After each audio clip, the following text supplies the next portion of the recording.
In this video, we will cover the fundamentals of the remote sensing process or how remote sensing works. Let's start by looking into the general scenario portrayed in front of you right now. In this image, you can simply observe that a light ray from the sun is interacting with the target on Earth, which is then going to the satellite and finally going back to Earth for processing. This is generally what happens in a common method of satellite remote sensing. Remote sensing process has involvement from various different entities. The first one to begin is an energy source. For the process of remote sensing, reflected electromagnetic radiation plays a vital role. For this case, it is pretty evident that the source of radiation or illumination used here is the sun. Sunlight acts as the energy source for the purpose of illuminating an object. The next important entity is the atmosphere. When the radiation from the sun enters the atmosphere, a broad part of it is reflected back.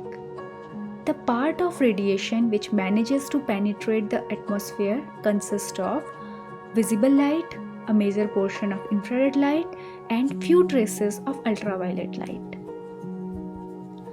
Let's get to the next entity, which is the target in focus.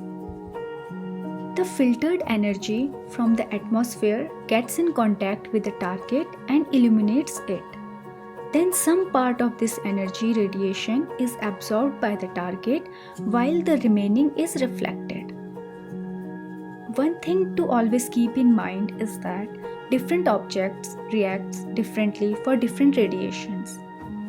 And that is why we see different colors in our surroundings.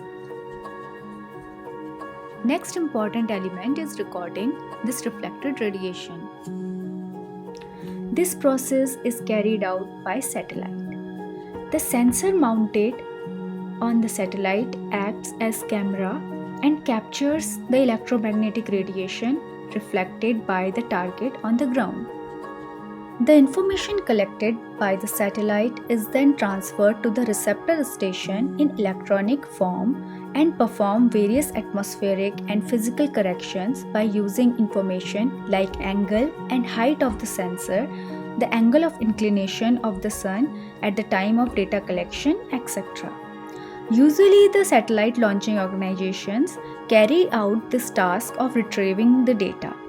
Once the corrections have been made, the data is processed and further sent for analysis. The organization then makes the data available to use for processing and analysis, which then the user like us use to extract valuable information from the data. These users carry out various mathematical and analytical operations on the data and use it in various different domains.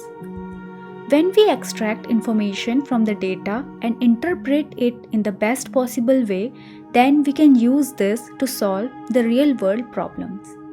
Some of the common problems which can be solved by remote sensing can be seen in this diagram. This covers up the fundamentals of the remote sensing process. Thank you.